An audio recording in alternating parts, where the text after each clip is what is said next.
Buenos días y bienvenidos a esta conferencia sobre las consecuencias del Brexit en el sector turístico. Gracias a todos los que os habéis conectado desde vuestras casas o centros de trabajo.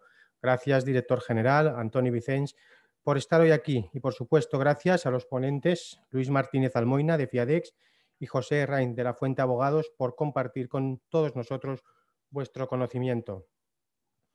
Esta sesión se ofrece en el marco del ciclo de conferencias sobre las consecuencias del Brexit en nuestras islas, organizado a iniciativa del Centre Balear d'Europa y la Dirección General de Relaciones Exteriores del Govern de les Illes Balears, con el objetivo de actualizar toda la información de la que disponemos para poder ayudar a las empresas a prepararse ante esta nueva situación.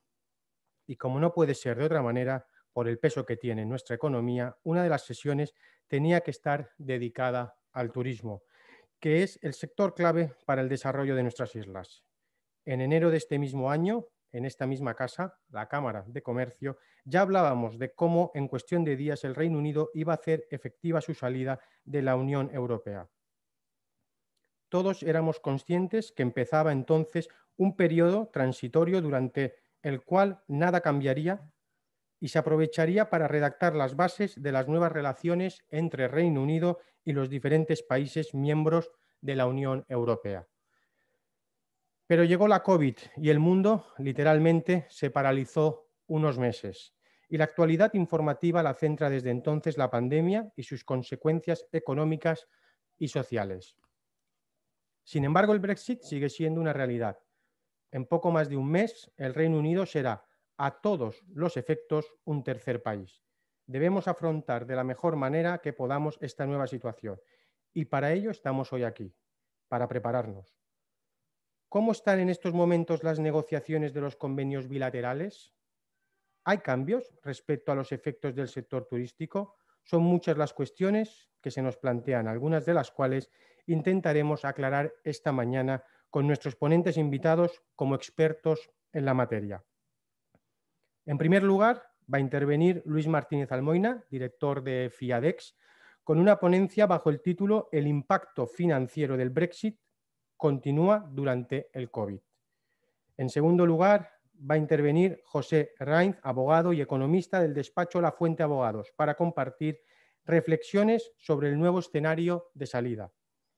Pero permítanme, antes de dar paso a los ponentes, ceder la palabra al director general de Relaciones Exteriores, Antoni Vicens, como promotor institucional de este ciclo de conferencias. Director, por favor.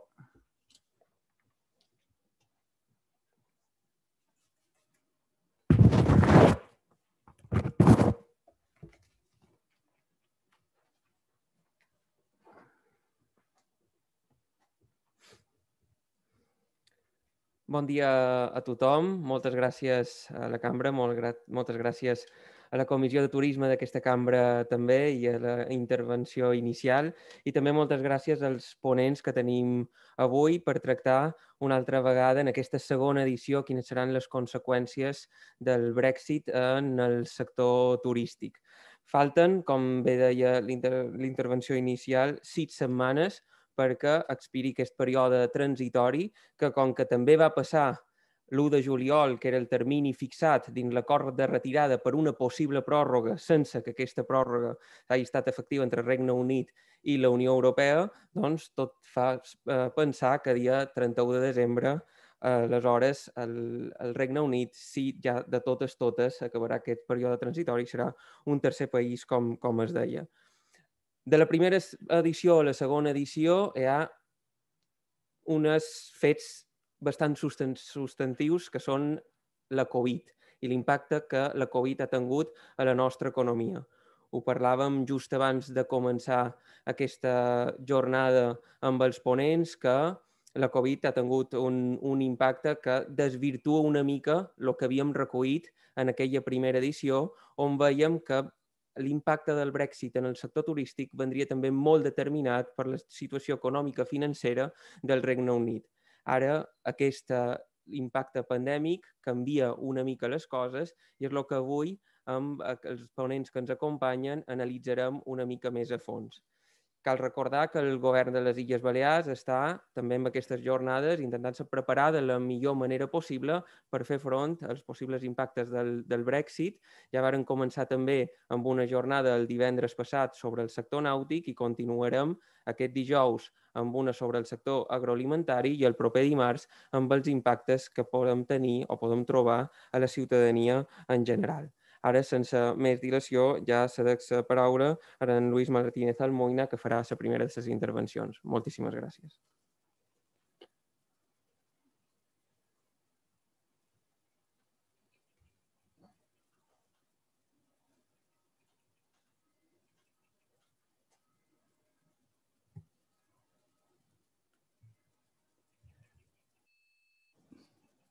Muy buenos días. En primer lugar, agradecer su asistencia, tanto sea vía online como las personas que están en modo presencial. También agradecer a la Cámara de Comercio la invitación, que encantado siempre de venir a compartir nuestras reflexiones con ustedes. Para esta ponencia me voy a apoyar en una serie de diapositivas que espero que ustedes tengan en sus pantallas, pero al acabar no hay ningún problema en que ustedes las soliciten a la Cámara de Comercio y las puedan disponer para su posterior lectura. Este 2020 han pasado muchas cosas, pero todas las cosas al final han quedado desplazadas por el tema del COVID. Habiendo dicho esto, nos encontramos que el mundo, como vulgarmente se dice, ha seguido girando y han ido sucediendo una serie de eventos, como es el proceso del Brexit, que ha seguido todo su curso desde que estuvimos la última vez aquí en enero del 2020.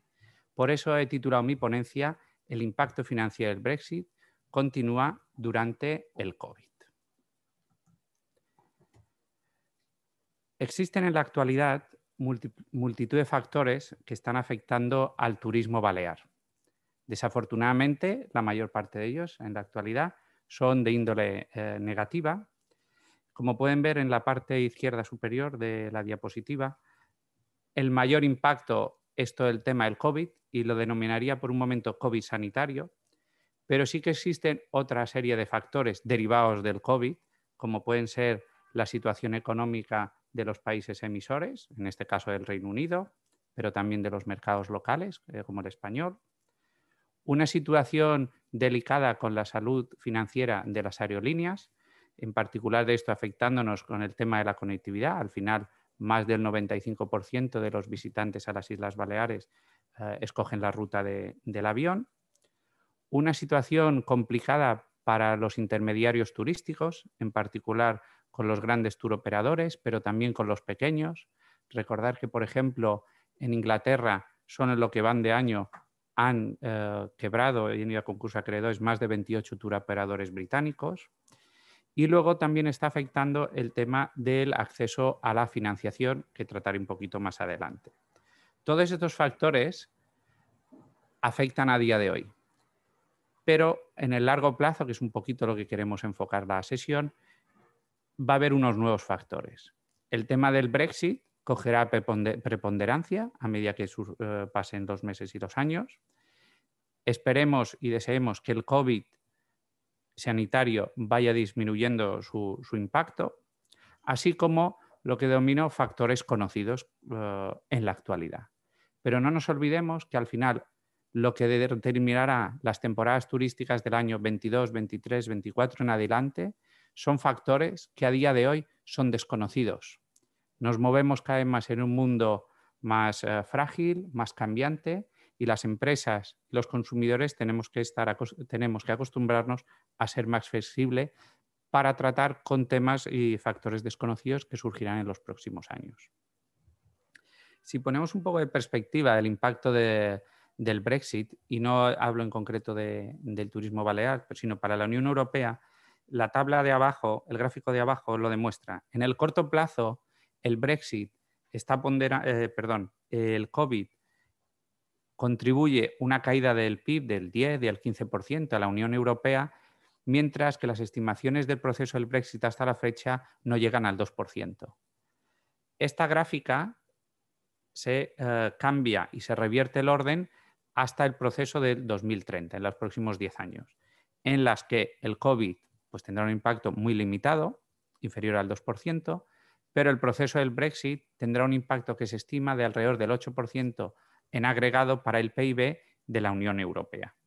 Con lo que existen otros temas, aparte del COVID, que nos deberían preocupar más en el largo plazo. Y entre ellos, como decía, está el Brexit. ¿Y por qué el Brexit es muy importante? Si se anda, digamos, a niveles de calle, todo el mundo entiende la importancia del sector británico, pero sí que nos gustaría destacar algunos datos económicos. Los británicos representan el 25% de los visitantes y del gasto diario, del gasto turístico en las Islas Baleares, representan el 3-4% de las exportaciones de productos, sobre todo productos agrícolas, como puede ser la patata. Tienen, en términos de sector inmobiliario, participan en más de 1.100 operaciones de compraventa de viviendas cada año. Y luego existe una población empadronada de superior a los 15.000 habitantes, cuya población ha ido aumentando gradualmente con este proceso del Brexit a un ritmo de más de 60 personas que se empadronan, británicas que se empadronan diariamente en las Islas Baleares. Si les parece, vamos a ver primero qué impactos ha tenido a nivel financiero y macroeconómico el proceso del Brexit. En esta página pueden ver en la parte de arriba la evolución del tipo de cambio libra-euro.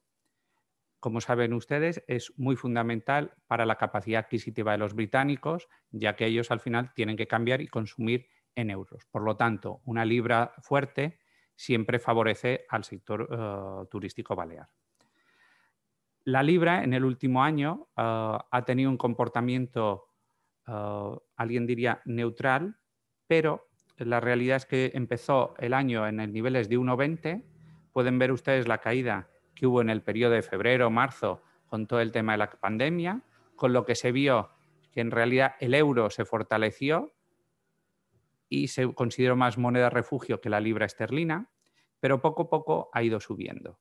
Nos encontramos un entorno de 1,12 del tipo de cambio. Para que se hagan una idea, si cogemos la comparativa desde el 23 de junio del 2016, que fue la fecha del referéndum, la libra ha caído un 14%, con lo que esto es una mala noticia para el sector turístico balear. Pero si miramos los últimos datos, incluso cogemos el periodo del mandato de Boris Johnson, nos encontramos que la libra está a niveles de una estabilidad prácticamente sin moverse en ese nivel del 1,15 por cada euro. Si miramos, por ejemplo, dejemos la libra de lado, veamos los mercados financieros. Los mercados financieros en el último año han seguido un patrón muy parecido tanto el IBEX 35 como su homólogo del FTSE 100, que recoge los principales valores británicos cotizados. De hecho, el 2020 empezó con prácticamente máximos históricos en la bolsa y hubo los meses de febrero, marzo muy complicados. Aquí nuevamente vimos la teoría de que la bolsa se anticipa, tanto en sentidos positivos como en negativos, porque si alguien cogería desde la fatídica fecha del viernes 13 de marzo del 2020, tanto el IBEX como el FTSE han subido un 20%, con lo que el mercado se anticipó a una caída de la actividad económica y ahora se está anticipando a una mejora de la actividad económica. Más centrados, ¿cuál ha sido el impacto, digamos, económico en el Producto Interior Bruto? Aquí en la parte de abajo pueden ver la evolución de ambos productos, tanto el PIB balear, que sería la línea morada, como el gris, que sería el Producto Interior Bruto británico. Ambos siguen una tendencia decreciente. Alguien podría decir, bueno, Luis, en el 2016 es cuando se hizo el Brexit, desde se anunció el Brexit y todo ha ido bajando, pero esto sería una afirmación muy simplista. La realidad es que ambas economías han seguido la tendencia mundial de un decrecimiento en los últimos años y aminorando las tasas de crecimiento del PIB. Vamos a centrarnos, si les parece, un poco en los visitantes que llegan a las Islas Baleares. Hemos puesto en la parte de arriba la evolución de los últimos 5 años Lógicamente el 2020 es un año que ahora comentaremos, pero desde entonces, desde el 2016, 17, 18 y 19, la realidad es que el mercado británico ha funcionado bien, ha ido creciendo, de hecho se ha comportado mejor que algunos mercados competidores como el alemán, que de hecho ha funcionado peor, y lo que vemos es que ha mantenido durante estos pre-COVID hasta el 2019, ha mantenido un porcentaje alrededor del 20-25% del total de los visitantes. Cuando se anunció en junio del 2016 el resultado del referéndum, muchos grupos turísticos y hoteleros expresaron un temor si tenían activos en zonas turísticas, ya sea, por ejemplo, la zona de Palma Nova Magaluf, ya sea en islas como en Menorca, pero irónicamente estas zonas han funcionado mejor que zonas dedicadas a otros mercados, como puede ser Cala Rajada con los alemanes, ¿no? Entonces, en ese sentido, indicar que hasta la fecha del 31 de diciembre del año pasado no hubo un impacto por el tema del Brexit. Los datos del 2020 reflejan una caída del 83% de los visitantes, pero estadísticamente no nos dicen nada de eso fue por el Brexit, cuando claramente sería por todo el tema del COVID. Sí que hay que tener en cuenta una cuestión, y es que los británicos este año han caído un 93,7% de los visitantes, cuando el resto de mercados han caído un 76%. O sea, han tenido una caída mucho más significativa. Nuevamente, no diría que es por el Brexit, sino sobre todo porque al final, como saben, a finales de julio el gobierno británico fue muy estricto con la situación turística en España, Canarias y Baleares, y puso las cuarentenas, lo que mermó mucho la capacidad de viaje de los británicos. Así que tampoco podríamos extraer el mensaje de que el Brexit ha influido durante el año 2020. Como ustedes saben, es importante comentar el tema de los visitantes turísticos, pero más importante ver el gasto que realizan. Los británicos, esta página es el mismo formato que la anterior, pueden ver en la parte de la izquierda lo que sería el gasto completo. En el año 2019 estamos hablando que los turistas tuvieron un gasto de 14.800 millones de euros. Me gustaría poner en contexto esta cifra porque el PIB de la Comunidad de las Islas Baleares fue en el 2019 33.700 millones. O sea, el sector turístico directamente, no asociado a sectores accesorios, contribuye prácticamente el 50%. Este año, lógicamente, ha habido una caída similar, superior al 88%, que es lo que ha hecho pues, que la situación económica en las Islas Baleares pues, esté en un momento muy complicado.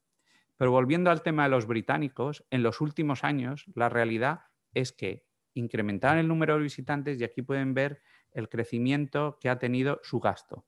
Es una nacionalidad que de media gasta más que las otras, que el resto ponderado de nacionalidades. No deja de ser significativo en la parte de la derecha, donde pueden ver, este porcentaje del 25% de su contribución de los británicos, y durante el año 2020 ha sido del 13%. Pero 13% del gasto, pero de visitantes solo han sido el 7,5%. Esto quiere decir que al menos los británicos que han venido han gastado prácticamente el doble per cápita que el resto de británicos venían en años anteriores.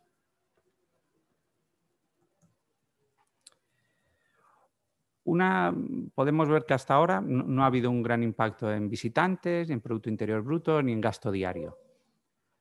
Cambiando un poco de tercio, podría decir, bueno, ¿ha habido situaciones del Brexit que hayan indicado que tiene que haber una actividad transaccional, que a raíz del Brexit haya habido compraventas en el sector hotelero? La realidad es que las transacciones de los últimos años no han venido catalizadas por el Brexit. No ha habido preocupación porque grupos hoteleros o cadenas hoteleras dijeran tenemos demasiados visitantes británicos, vamos a vender 1 o 2 hoteles que tenga para disminuir el ratio, vamos a salirnos de alguna isla muy británica como Menorca. No ha sido el caso. Sí que ha sido el caso a lo mejor el Brexit en otro tipo de empresas más grandes, como puede ser Iberia, que al final sí que tuvo que hacer una reestructuración societaria y tener unos planes de contingencia, pero por la ley concreta del sector aeronáutico. Alguien podría pensar también que la operación de Europa es una operación defensiva para protegerse del Brexit, pero no habría hasta la fecha operaciones que su motivo fueran el Brexit. Y dicho de otra manera, a día de hoy, cuando se habla con inversores, compradores, fondos situados, basados en Londres, en Madrid, en otros sitios, el tema del Brexit, cuando miran un activo, le dedican muy poco tiempo.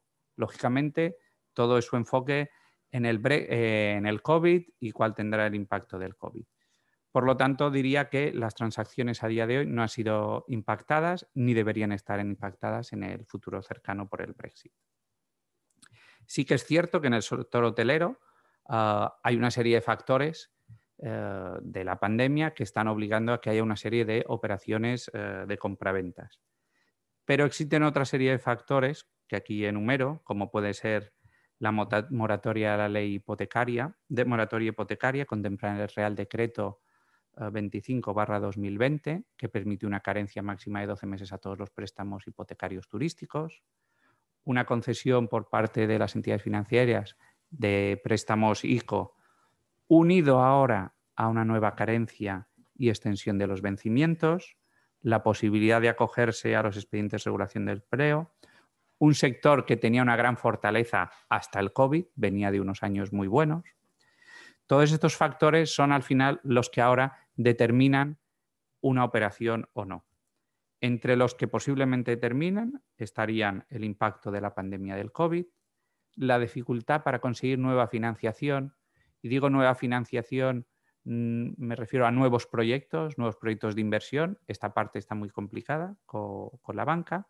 Unos mayores costes de financiación por parte de las empresas y agentes turísticos, no tanto por una perspectiva de que el Euribor vaya a subir, porque la perspectiva es que en los próximos 5 o 7 años siga a niveles negativos, pero sí por un incremento de los diferenciales bancarios. Y por último, creo que si me dijeran qué es lo que va también a mover mucho la actividad transaccional en el sector hotelero, sería lo que denomino reconversión de la industria. Reconversión de la industria en el sentido amplio. Una mayor profesionalidad,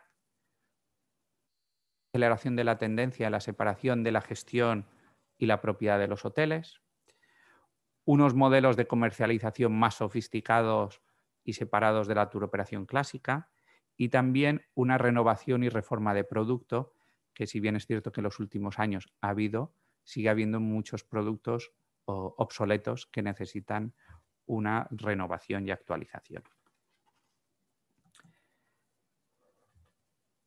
Si les parece, al final, y cogiendo las palabras de nuestro director general, el factor decisivo para el impacto en las Islas Baleares es la capacidad económica que tengan los británicos.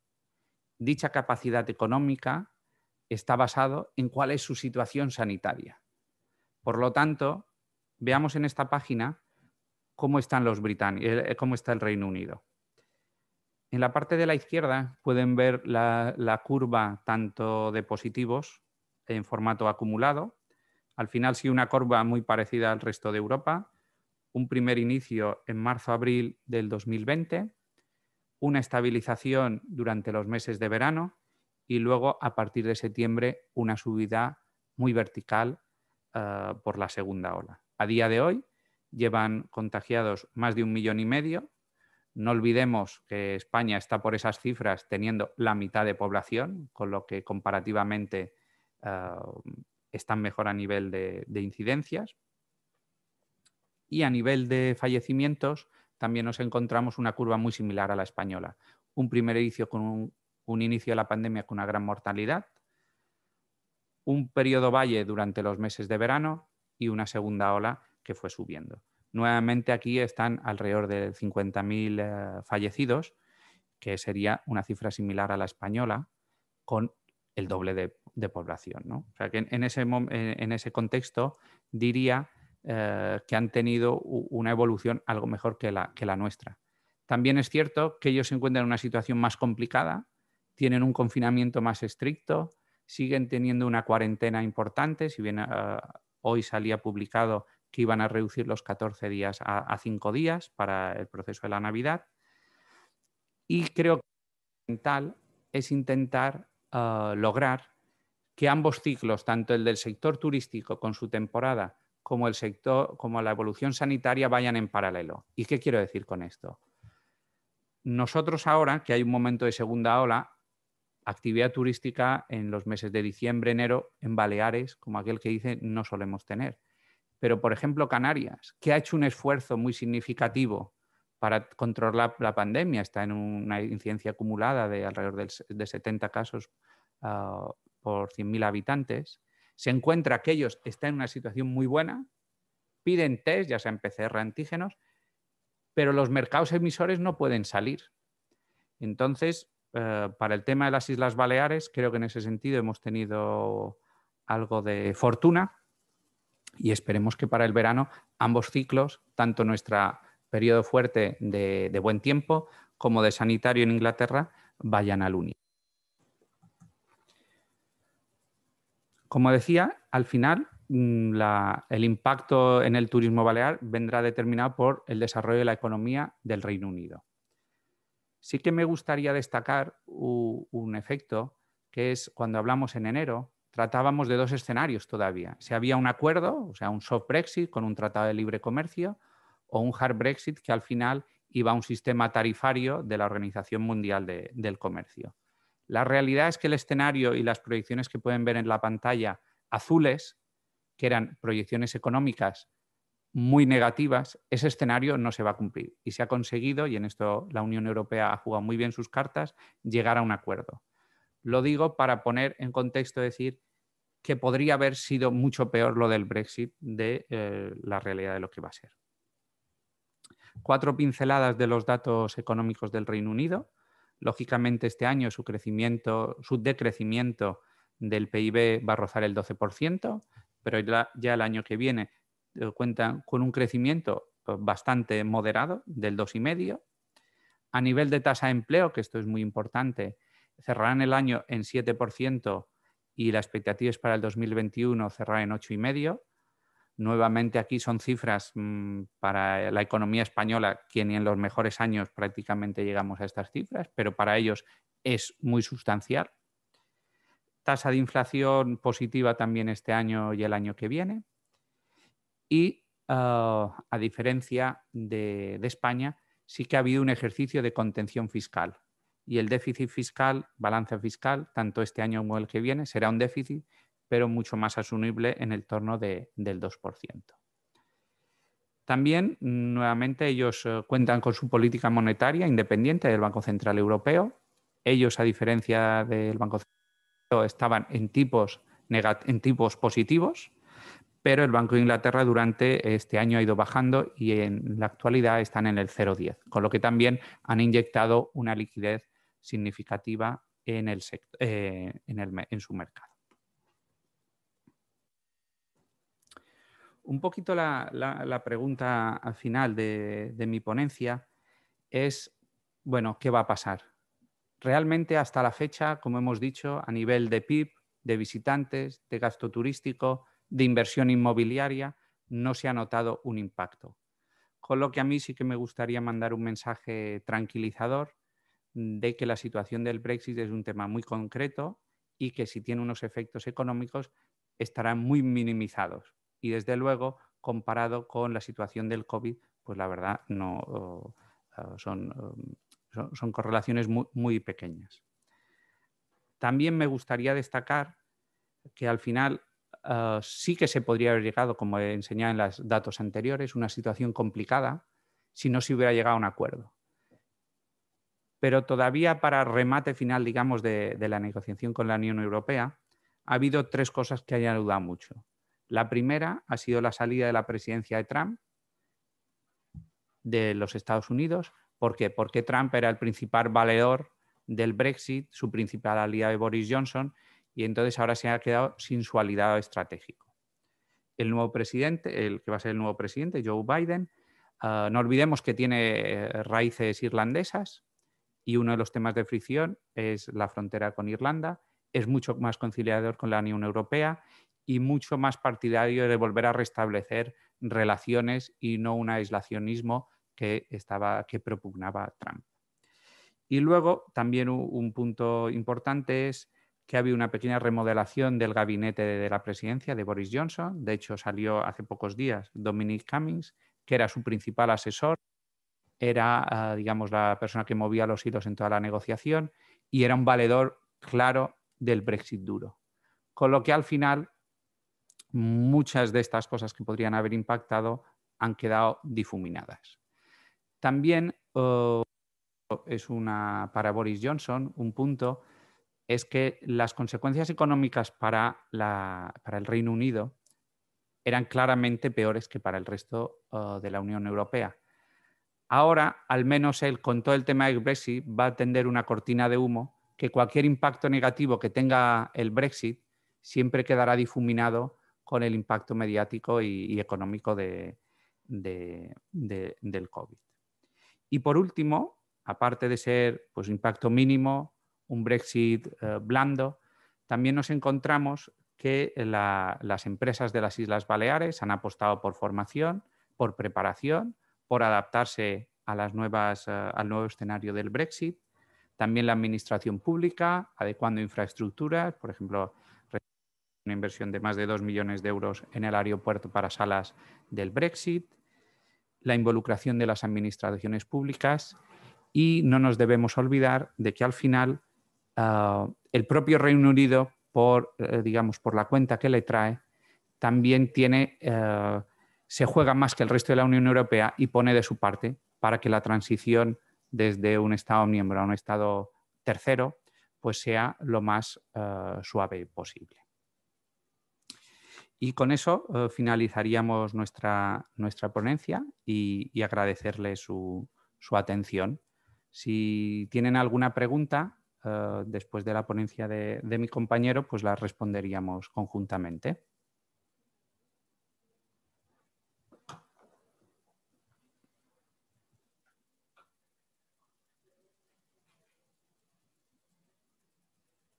Muy buenos días a todos y muchísimas gracias al Gobierno Balear y a la Cámara de Comercio por haber tenido la amabilidad de invitarnos en nombre del despacho la fuente y en el mío propio. A ver, por hacer una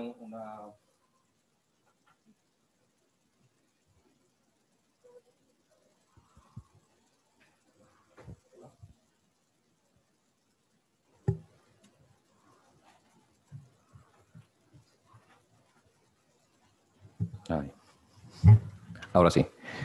Muchísimas gracias de nuevo al Gobierno Balear y a la Cámara de Comercio por haber contado con el despacho La Fuente y en el mío propio también, por supuesto, a todos los asistentes a esta conferencia.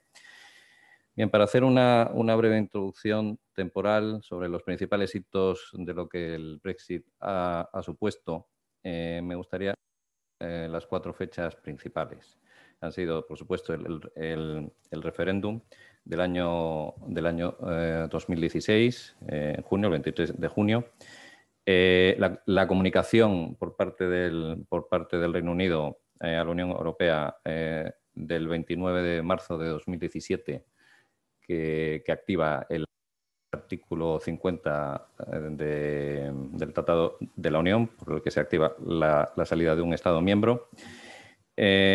El acuerdo de retirada del 31 de enero de este año y finalmente la fecha de 31 de diciembre de este mismo año también, que es cuando se acaba el periodo de transición.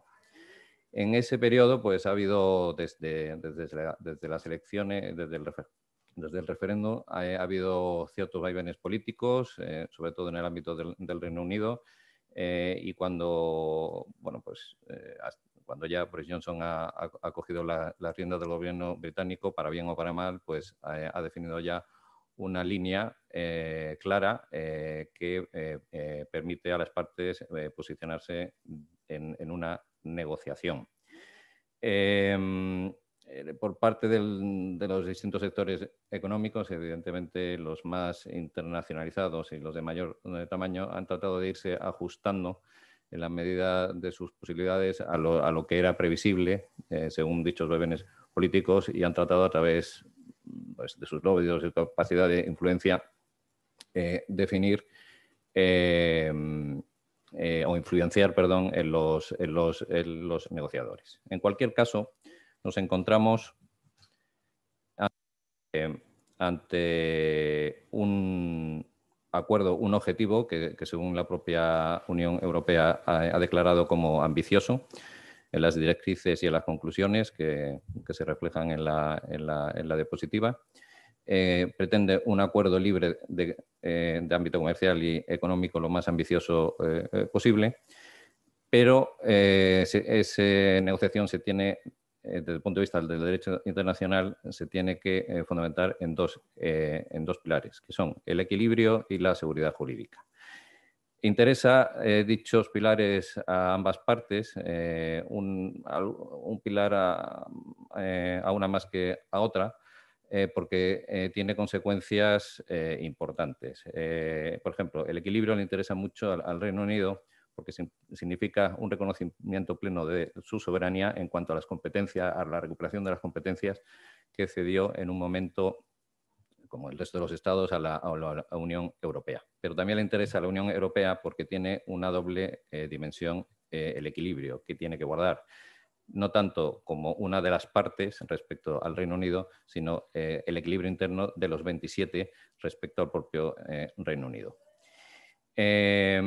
Ese equilibrio también es de soberanía, como he dicho antes, este aspecto es muy sensible para el Reino Unido, en tanto en cuanto que uno de los caballos de batalla en las negociaciones es que no quiere someterse al Tribunal de Justicia Europeo.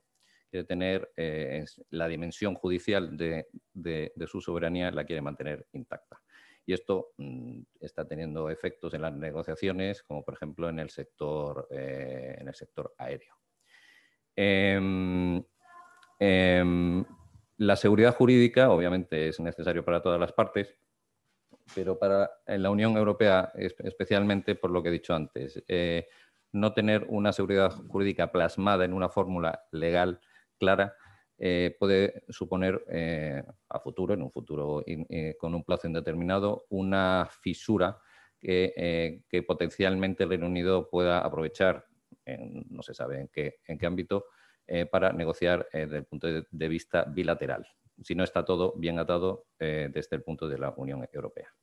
Por lo tanto, el objetivo es claro, por parte de la Unión Europea, es conseguir un acuerdo muy bien definido, una fórmula legal clara, como puede ser, por ejemplo, el espacio económico europeo, que incluye a la Unión Europea y a terceros países, o, por ejemplo, los acuerdos del Euratom respecto a la energía atómica. Y como ya se está viendo que la fecha se está viniendo encima, lo que se está dejando, se está delegando a los estados para que lleguen a acuerdos en determinados sectores, como puede ser, por ejemplo, en la seguridad social, a través de convenios bilaterales que ya se verá si tienen vocación de permanencia o son una solución temporal para dar tiempo a la Unión Europea para conseguir un acuerdo en bloque. En cualquier caso, durante este año, en el año de salida en el que estamos, el derecho europeo, tanto normativo como jurisprudencial, como justicia europea, es de plena aplicabilidad en el Reino Unido. Por parte del Reino Unido se rechazó la posibilidad que estaba en los acuerdos previos de ampliar el plazo de prórroga. Y el Reino Unido puede empezar a negociar, que de hecho ya lo está haciendo y ha cerrado ya algún acuerdo internacional, como por ejemplo Estados Unidos. Puede empezar a negociar acuerdos bilaterales en su propio nombre, que no son de aplicación todavía, pero que empezarán a aplicarse a partir de enero del año que viene. Por lo tanto, a partir del año que viene, fin de aplicación del derecho europeo en el Reino Unido. Inicio de la aplicación de los acuerdos bilaterales con la utilidad que he expuesto anteriormente con la excepción en cuanto a la aplicación del derecho europeo de las directivas que hayan sido transpuestas al marco normativo nacional del Reino Unido, en tanto en cuanto la transposición convierte a una norma en derecho nacional. Bien, ¿cuáles son los 4 principios de derecho internacional que se van a aplicar en todos los acuerdos? Partiendo del reconocimiento mutuo, que es el elemento central, la definición de las partes, estado de origen y tercer estado, y las 3 vías que articularán la llegada a buen fin de los acuerdos, que son la armonización, la reciprocidad y el reconocimiento mutuo. Para no definirlo muy técnicamente de una forma lo más comprensiva posible, respecto a esas 3 vías, por ejemplo, la de armonización se aplica internamente dentro de los países de la Unión. Se fijan una serie de objetivos normalmente vía directivas y los estados son los que desarrollan su cuerpo normativo tendentes hacia un fin común. Un ejemplo de esto es la ley de todo el Reglamento General de Protección de Datos que abordaremos posteriormente y que en España se ha desarrollado a través de la Ley Orgánica de Protección de Datos. En cuanto al reconocimiento común, es más inmediato, es más rápido, una vez que se produce, en tanto en cuanto hay un reconocimiento mutuo de cuerpos normativos, que no tienen que ser coincidentes, pero que sí se consideran suficientemente satisfactorios para los intereses de las partes. Y la reciprocidad no entra tanto en el cuerpo normativo, sino en el fin en sí mismo.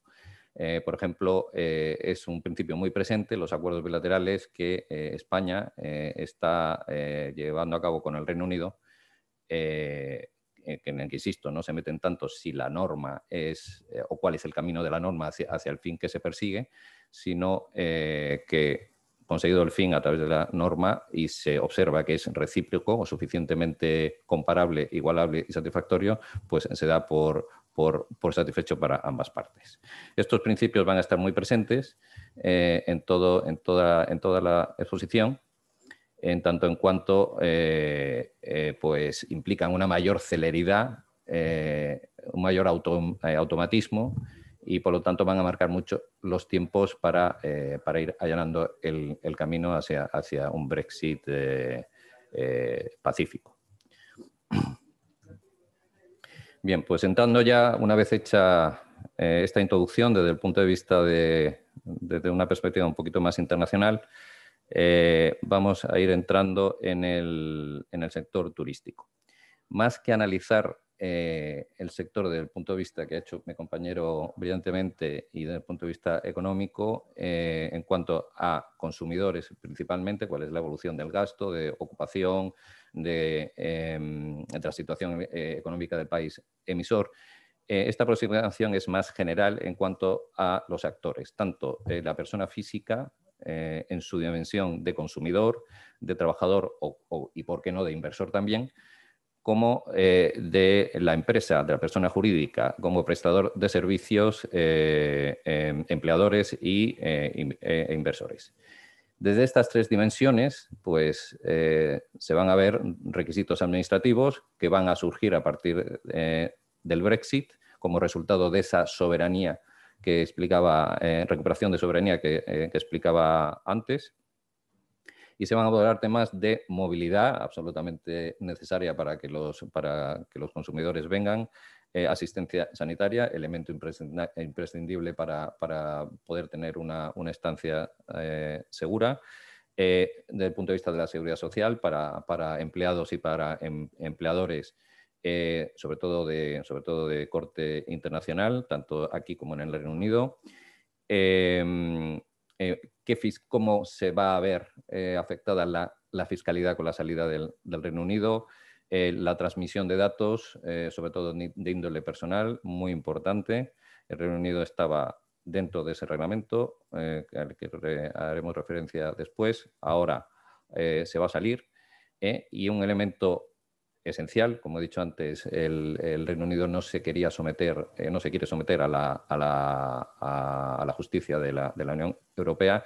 ¿Qué previsión se puede hacer sobre la litigiosidad de casos que se lleven en el Reino Unido?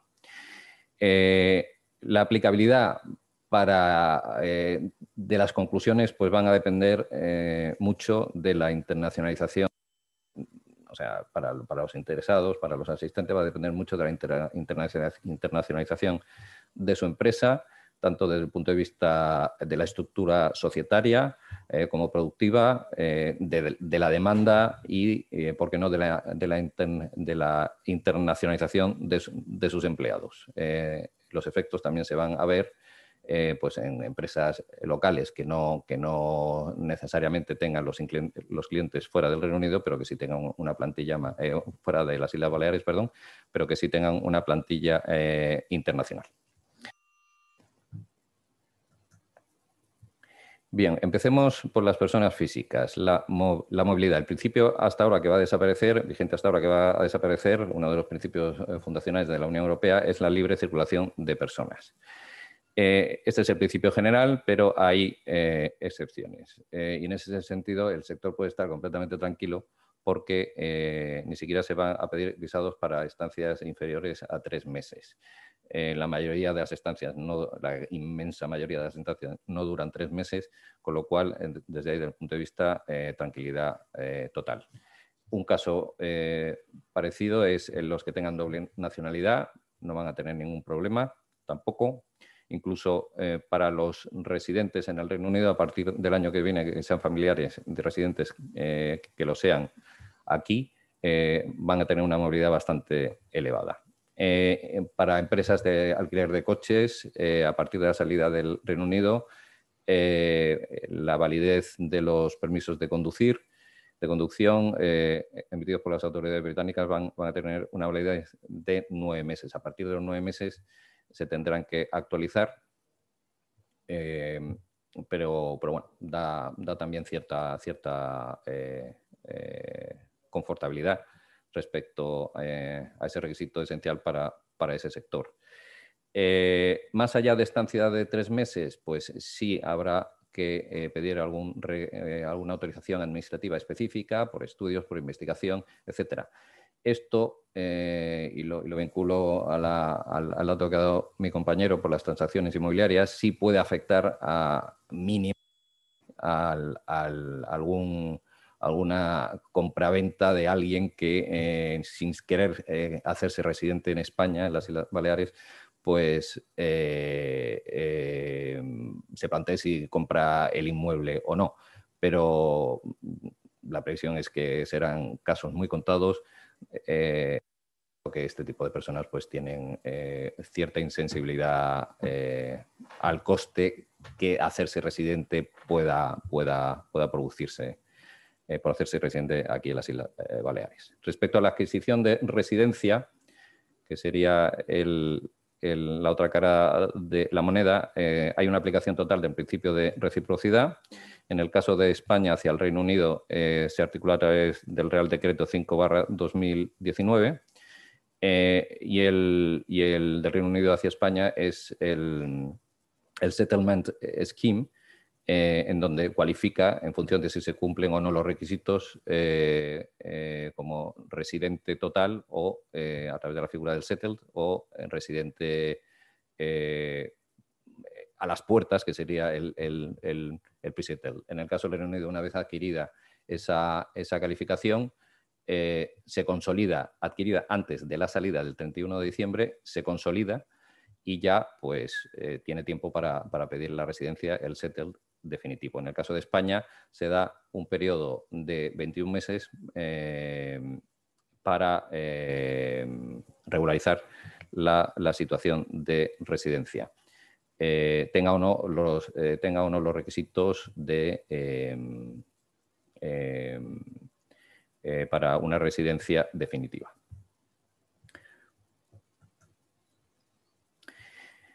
Bien, hablemos ahora de la seguridad social. De la seguridad social desde el punto de vista del empleado, por las coberturas, cotizaciones y prestaciones que pueda obtener en su vida laboral, y por parte del punto de vista de la empresa como coste y responsabilidad administrativa que tiene que cumplir en beneficio del empleado.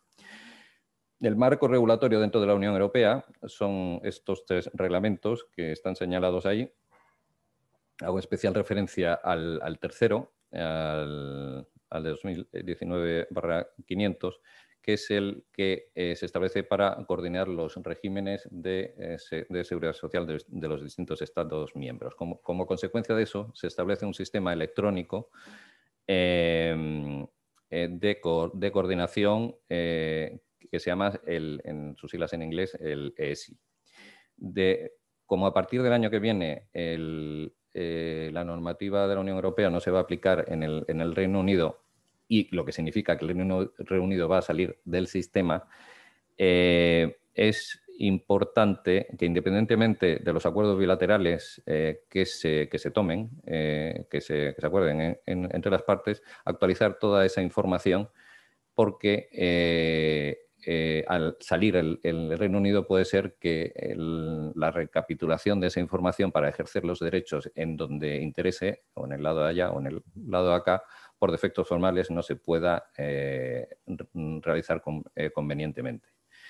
Entonces, más allá de la bilateralidad, nos encontramos con que, como la Unión Europea ha cedido la competencia a la seguridad social sobre seguridad social a los Estados miembros para llegar a dichos acuerdos, es una solución flexible, como decíamos al principio, puede ser temporal, puede ser útil, pero hay una relativa incertidumbre de que si no se llega a un acuerdo de conjunto se puede producir una amalgama de acuerdos bilaterales que afectarán, no prevemos que a empleados, pero sí se puede producir el hecho de que afecte a empleados que por motivo de su trabajo lo realicen en distintos Estados miembros y en el Reino Unido. Por lo tanto, las incertidumbres que se abren es en qué lugar, cuál es el lugar de cotización, esté trabajando en mi estado de origen o en el estado de residencia, o estoy trabajando en un estado en el Reino Unido, aunque no sea residente.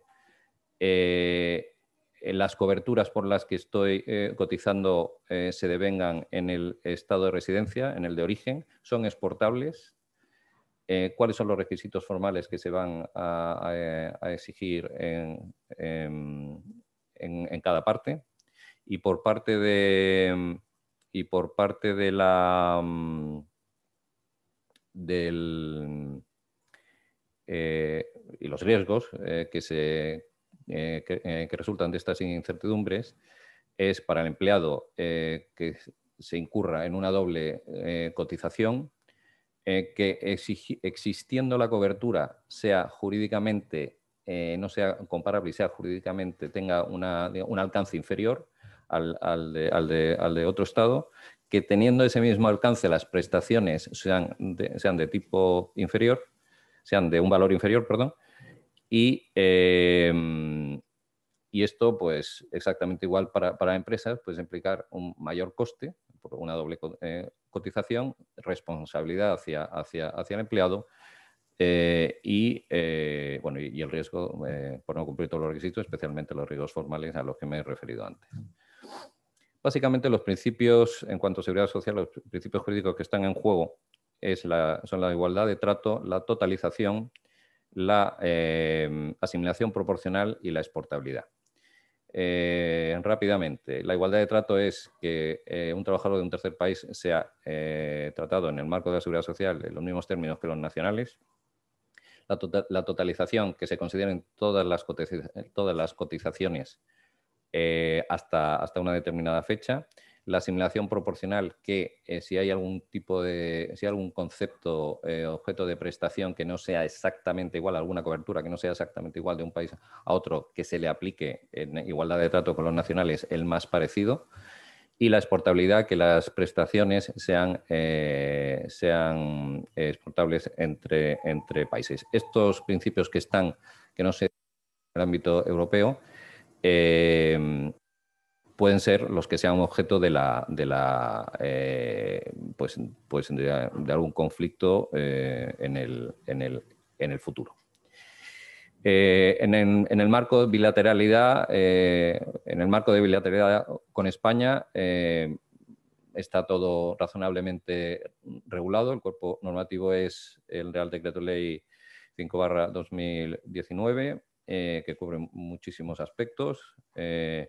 No se prevé ningún problema en cuanto a prestaciones transfronterizas.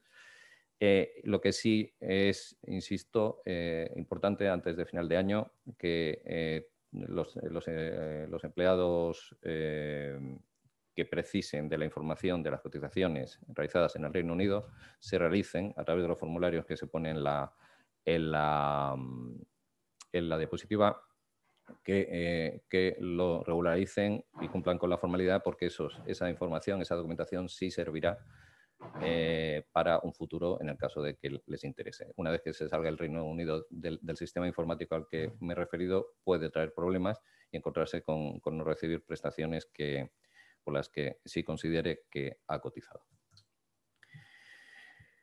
Bien, respecto a la asistencia sanitaria, no hay mayores sobresaltos ni incertidumbres. Hay una tarjeta sanitaria europea que se aplica no solamente en la Unión Europea, sino en todo el espacio económico europeo. Es importante que se refiere a las coberturas de los sistemas nacionales de salud, no confundir con los complementos que en los paquetes turísticos pueden ofrecer a través de seguros privados, como por ejemplo puede ser el traslado, el coste de avión, el traslado de un país a otro. La compensación de gastos, de nuevo, la bilateralidad está también sujeta a reciprocidad. Y este elemento es importante, como expondré ahora, en el mismo Real Decreto, en el 5/19. Por lo tanto, ninguna sorpresa, tranquilidad en este sentido. Solamente llamar la atención, que puede que no plantee problema tampoco en el futuro, el Immigration White Paper aprobado por el Reino Unido en 2018, en diciembre de 2018, en el que se consideró aplicar también a los trabajadores europeos la posibilidad de que cotizaran al Sistema Nacional de Salud, al National Health Service británico, de forma complementaria, igual que se aplica a trabajadores de terceros estados. Esto afectaría al principio de reciprocidad y sí podría, en el caso de que se aplicara, y sí podría traer algún cambio en el futuro. Te digo que hoy por hoy no hay motivo de alarma. Hablamos ahora de datos de índole personal. El marco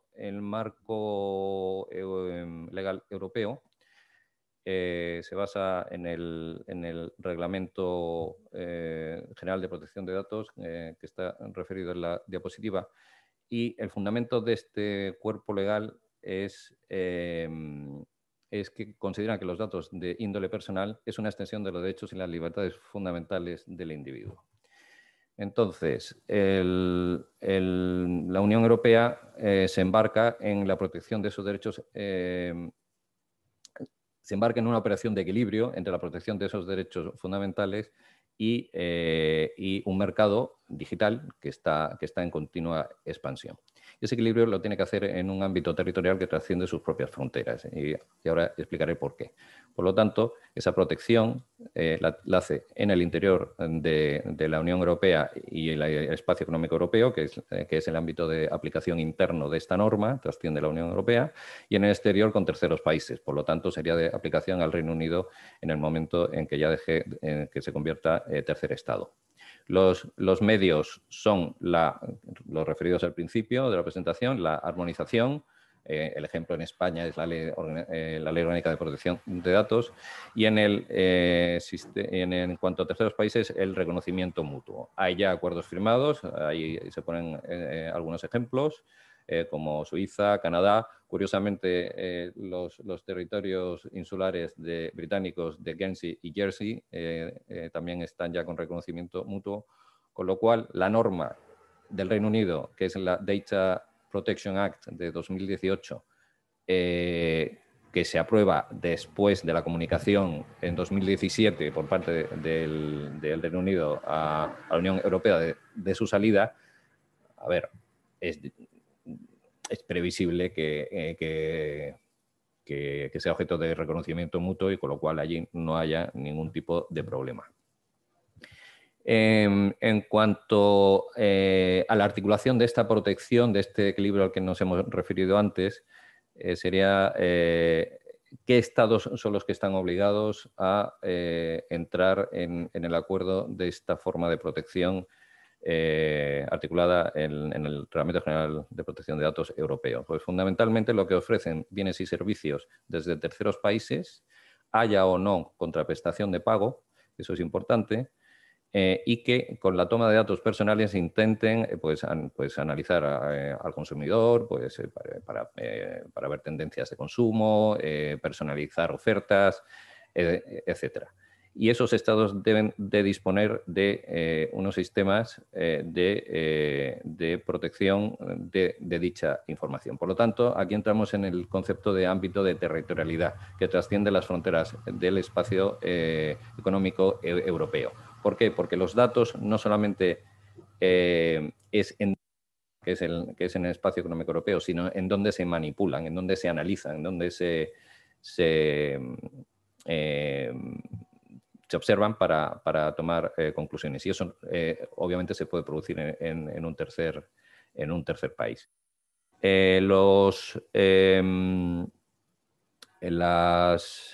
sistemas de protección, los cortafuegos que se han articulado en el reglamento, están reflejados entre el artículo 45 y 50, es si hay un reconocimiento mutuo por parte al sistema interno por parte de la Unión Europea, no hace falta autorizaciones específicas, la libertad es absoluta. En el caso de que no haya ese cuerpo, es objeto de reconocimiento mutuo entre las partes, el Estado debe ofrecer garantías de derechos concretos, valorables y ejecutables a través del sistema judicial. En el caso de que eso no exista, el tercer cortafuego sería autorizaciones específicas para casos para contratos concretos, razones de interés público o autorización expresa por parte de las personas afectadas. Y el cuarto cortafuego sería que no se otorga autorización salvo en el ámbito de convenios internacionales, de acuerdos internacionales, que haya una autorización administrativa o judicial. Bueno, entramos ahora en el ámbito fiscal. En el ámbito fiscal, esto es un resumen aproximativo para dar una idea en el que cómo va a afectar el elemento base que el Reino Unido se convierta en tercer estado. Eso afectará a residentes, a nacionales británicos que sean residentes fiscales en España y que bueno, pues que tengan que tributar a través de la ley del IRPF, a sociedades que tengan intereses y empleados tanto en el Reino Unido como aquí, a no residentes que tanto personas físicas como personas jurídicas, y estas tres normas que son la base de la fiscalidad que se va a producir a partir del año que viene, puede estar los efectos de que el Reino Unido se convierta en tercer estado, puede estar mitigadas o no por el convenio de doble imposición entre España y el Reino Unido firmado en 2013. En la diapositiva, evidentemente, esta casuística es más amplia, pero hemos tratado de poner lo que puede ser de mayor aplicación para el sector turístico. Ejemplos, pues hablemos, por ejemplo, de un componente salarial. Un nacional británico residente en España, que en las deducciones de unidad familiar se puede aplicar las deducciones de aquellos miembros de la unidad familiar que sean residentes en el Reino Unido. El Reino Unido, eso se aplica solamente para estados de la Unión Europea. El Reino Unido se convierte en un tercer estado, Por lo tanto, esa deducción ya no se la podrá aplicar y, por lo tanto, su contribución será mayor. Si hablamos, por ejemplo, de la deducibilidad del coste salarial para una empresa que retribuya a sus empleados con aportaciones a fondos de pensiones que estén domiciliados en el Reino Unido por convertirse en tercer estado, esas aportaciones ya no le van a ser deducibles. Si hay un cambio de residencia, por ejemplo, para una persona física que vuelva al Reino Unido, tendrá que actualizar el valor de los fondos propios en los que haya invertido, de ciertas inversiones. Entonces, eso implicará que tendrá que tributar, aunque no se haya producido la venta. Por poner otro ejemplo, porque el cuadro es un poco, por ejemplo, en temas de no residentes, la actividad económica que hayan desarrollado en España, en las Islas Baleares, aquellos gastos que hayan incurrido en el Reino Unido para obtener esos rendimientos de actividad económica se dejarán de ser deducibles. Hasta ahora lo eran. Una aplicación muy importante, la reestructuración societaria y el diferimiento del impuesto que está contemplado en la ley de impuestos de sociedades. Por ejemplo, un gasto que no es que hasta ahora era deducible en el caso teórico de que se invirtiera en innovación tecnológica aplicada al sector turístico y que esa inversión, ese gasto se produjera en el Reino Unido, hasta ahora era deducible y ahora va a dejar de serlo. Por lo tanto, a modo expositivo, va a surgir una rica casuística que tendrá que ser analizada caso por caso para que la salida del Reino Unido pues, tenga el menor impacto fiscal posible. Bueno, y finalmente entramos ya con el último punto, contratos internacionales, contratos civiles mercantiles. Vamos a ver, los elementos esenciales del contrato son el consentimiento, el objeto, la causa, sobre todo estos tres, y la forma dependiendo del caso.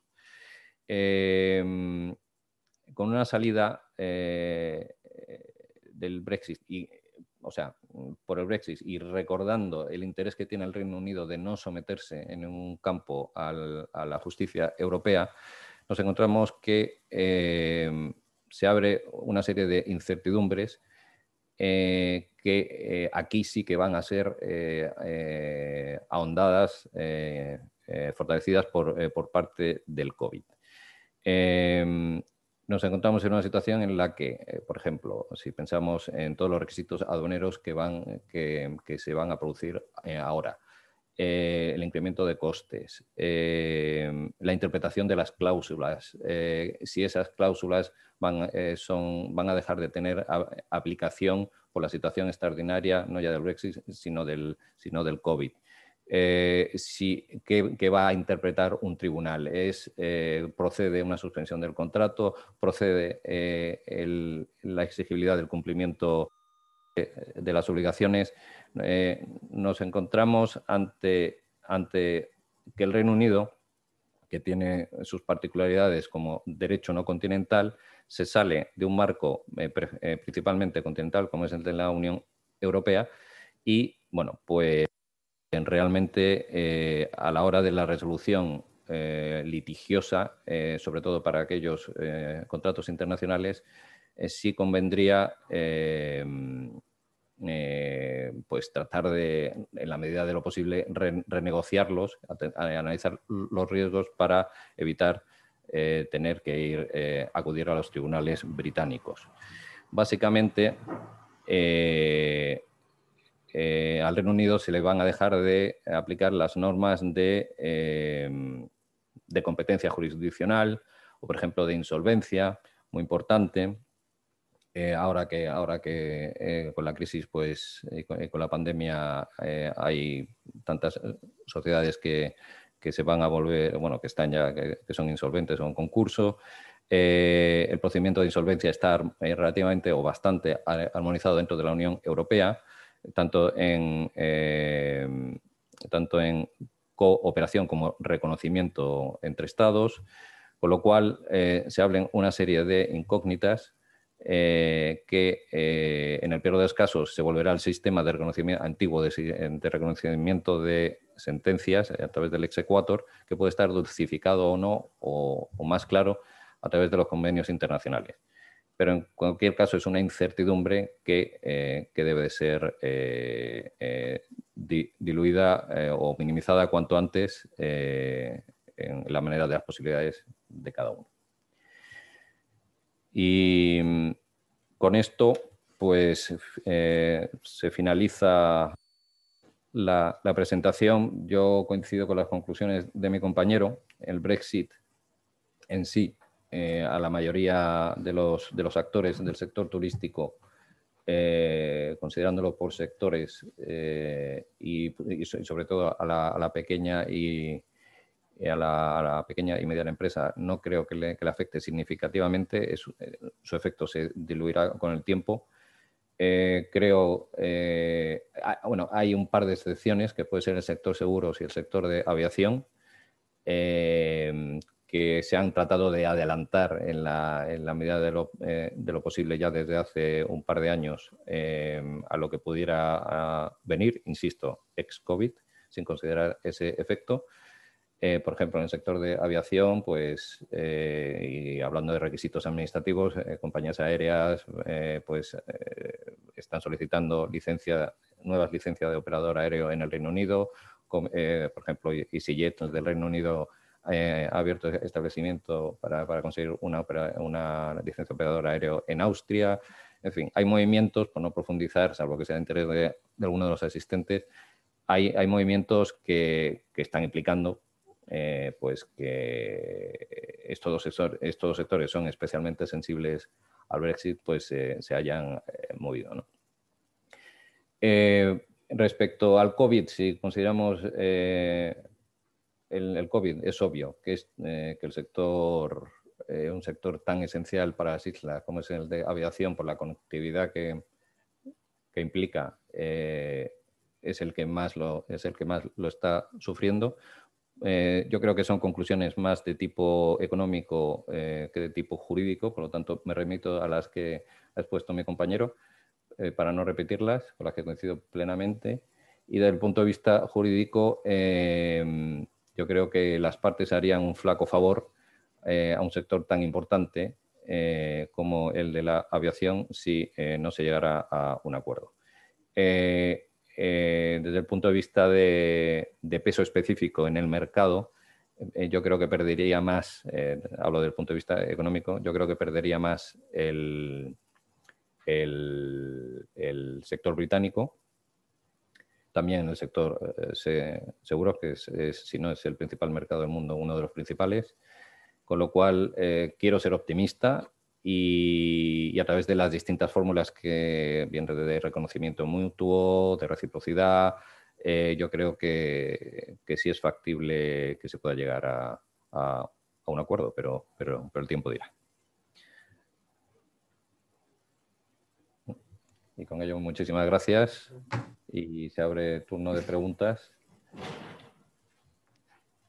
Hola, buenos días. Soy Alicia Bueno, del Departamento Internacional de la Cámara de Comercio. Si ustedes tienen alguna pregunta, es el momento de hacerlo, porque tenemos a dos grandes expertos a los que les damos las gracias desde aquí por la gran intervención que han hecho. Por ahora no hay ninguna pregunta en el chat. Sí que tenía unas preguntas previas, pero ya se han contestado las intervenciones. Una era, dentro del turismo, ¿qué sector se puede ver más afectado? Esto ya lo han comentado. Si la vacuna hace que se normalice el efecto COVID, ¿cómo podrá afectar el Brexit a una temporada 2021 que ya no está marcada por el COVID? Esta era otra pregunta. Y otra es, somos una isla y dependemos de la conectividad. ¿Cómo afectará la entrada del Brexit?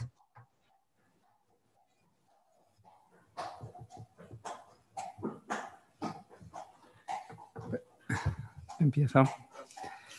Bueno, todas estas preguntas, como decía, han sido abordadas en mi presentación, pero sí que me gustaría destacar una, que es para la temporada del 2021. Creo que si el proceso de vacunación, si el proceso de búsqueda de tratamientos, si el proceso de testing funciona, en los próximos meses y contando que aquí empezamos una temporada turística, digamos, mes de marzo o el 1 de abril, con lo que todavía hay 4 o 5 meses por delante, creo que nos vamos a encontrar con una temporada turística que bajo ningún concepto estará, creo, influenciada por el Brexit, sino por el COVID. Respecto a los británicos, destacar que sí que existe, así, al igual que otros mercados, pero del británico en concreto, una gran demanda latente, una gran demanda contenida, que cuando ha habido ventanas de oportunidad, como puede ser el inicio de la temporada en Canarias, rápidamente en todos los sistemas salía un incremento de las reservas muy significativo. Con lo que creo que existe esa demanda de ocio, que el COVID no ha conseguido cambiar la dinámica, y que una vez tengamos la situación sanitaria más contenida, que esperemos sea en los próximos meses, debería ser una temporada medianamente buena en las Islas Baleares. Bueno, consideraciones económicas, como he dicho antes, coincido plenamente. Sí, consideraciones económicas, como he dicho antes, coincido plenamente con las de mi compañero.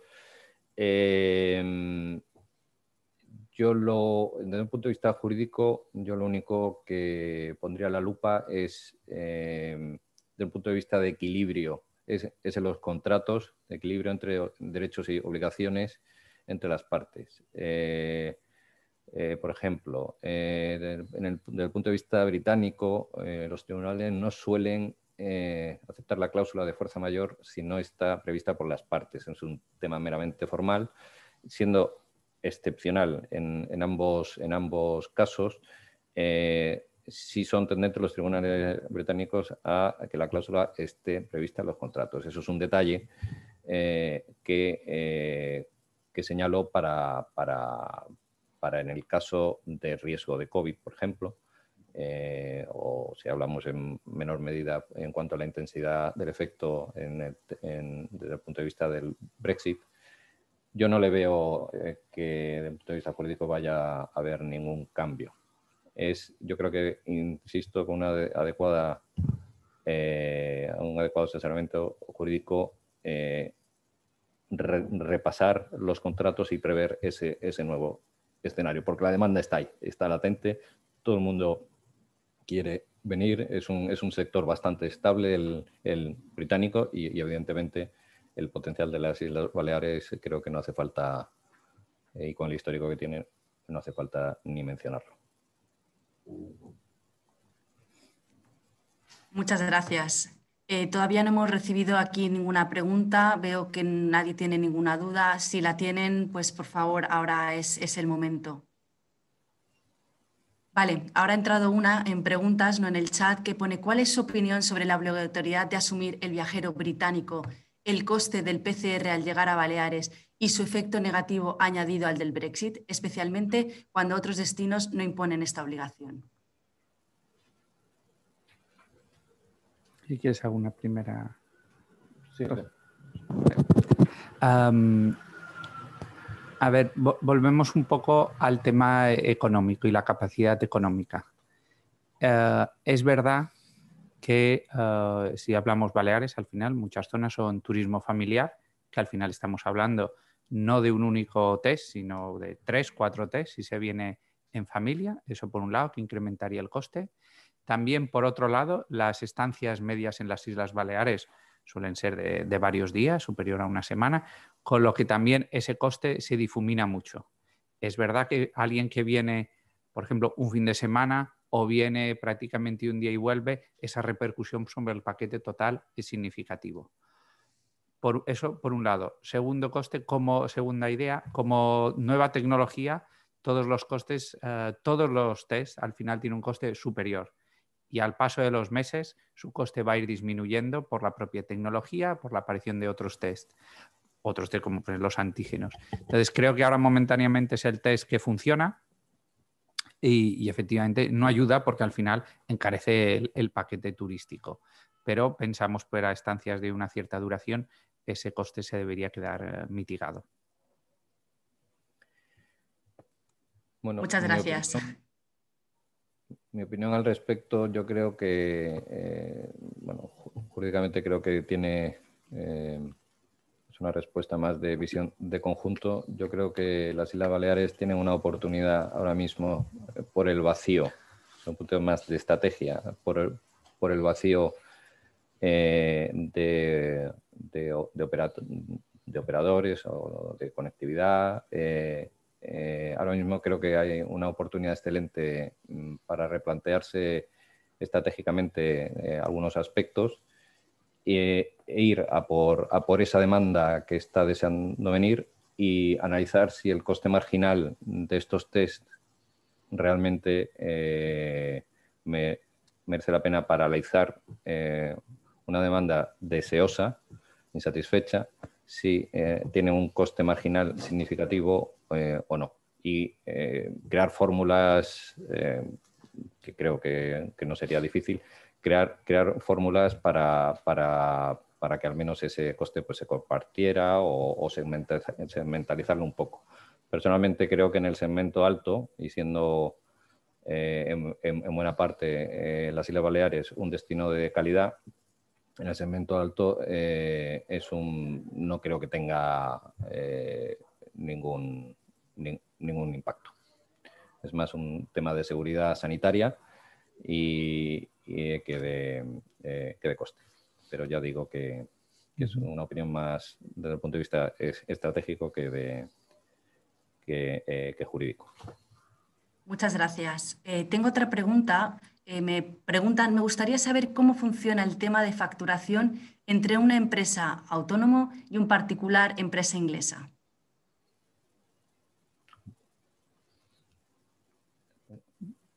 La verdad es que sí te puedo hacer la palabra en esta porque... ¿Cómo funciona? Perdón, es que no lo... ¿Puedes repetirlo? Vuelvo a repetir, me gustaría saber cómo funciona el tema de facturación entre una empresa barra autónomo y un particular barra empresa inglesa. ¿De qué estamos hablando? ¿De servicios? ¿De exportación de bienes? No sé, creo que es una pregunta un poco amplia. De servicios. De servicios. Bueno, pues ahí pues la factura, ahí estaríamos hablando de IVA y estaríamos hablando, al convertirse el Reino Unido en un tercer estado, estaríamos hablando del lugar de prestación del servicio.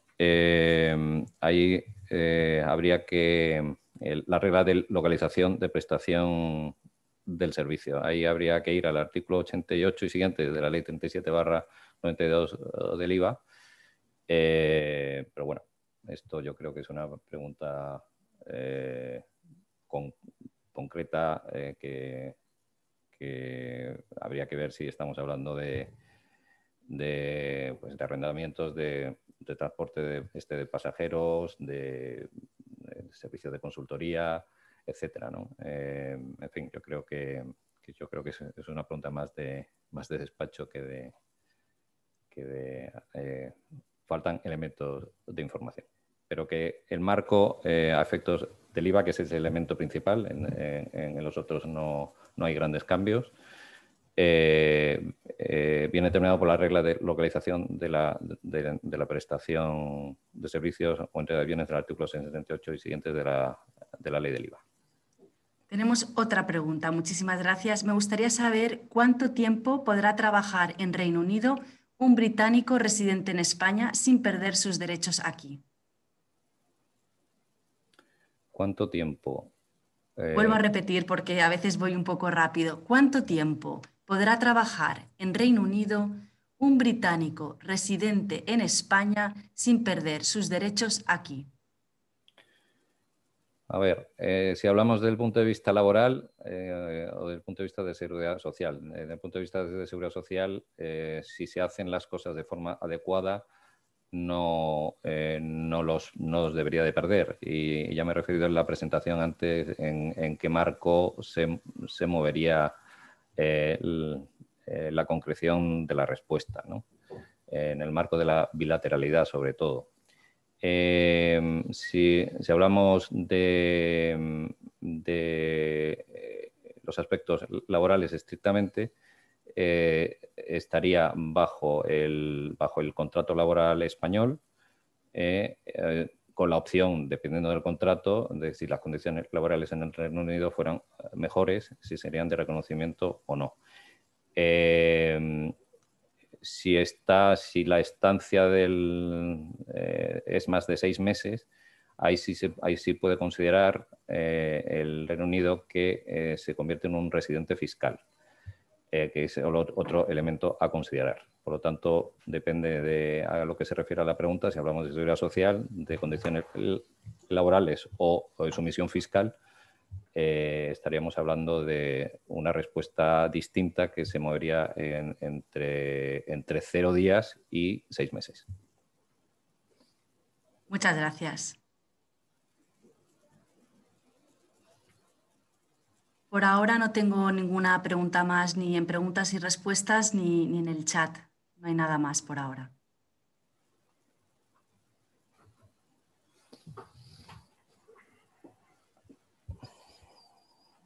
Vale, muchísimas gracias a los dos, José Luis. Excelente intervención. Espero y deseo que tengamos más claridad. Muchísimas gracias a los directores generales y a la Cámara de Comercio. Yo, para concluir, me quedo con varias anotaciones. Me quedo que, como comentaba Luis, que el impacto económico del Brexit puede ser más a largo plazo que no a corto plazo. También me quedo que parece que abandonamos la postura de un Brexit duro, que creo que es una buena noticia, que el valor de la libra frente al euro se estabiliza, parece que se estabiliza, y eso es importante para la capacidad económica de los británicos y el impacto que puede tener en esta comunidad para el turismo. Un tema muy importante, comentaba José, que era la libre movilidad de las personas. Creo que eso era un reto importantísimo para esta comunidad y nos ha quedado claro que con un máximo de 3 meses se podrá viajar pues, con tranquilidad. Una cosa tan básica para nosotros, para recibir turistas, como es el alquilar un coche, pues también ha quedado claro que podrán, ¿no?, alquilar un coche nuestros turistas. Importante que las compañías aéreas se han ido adaptando pre-COVID, pero se han ido adaptando societariamente, y eso es un tema y era uno de los mayores retos que nosotros teníamos por la conectividad. Luis ha hecho una mención que sí que me gustaría pues, profundizar y indicar, que es que la administración pública en este caso ha dado un paso en firme en inversión para adaptarnos rápidamente a recibir turistas, y eso en los tiempos que corren pues es loable la rapidez con la que se ha hecho. También me quedo con los dos, habéis indicado que tenemos una demanda contenida, y yo creo que esto pues al final nos da un poquito de luz, ¿no?, al final del túnel. Ya para terminar, esperamos, yo creo que todos, y deseamos que podamos tener controlada esta crisis sanitaria y podamos a partir de abril tener pues una temporada lo más digna posible. Ya para concluir, paso la palabra al director general de Comerç, Miguel Piñol. Muchísimas gracias a todos.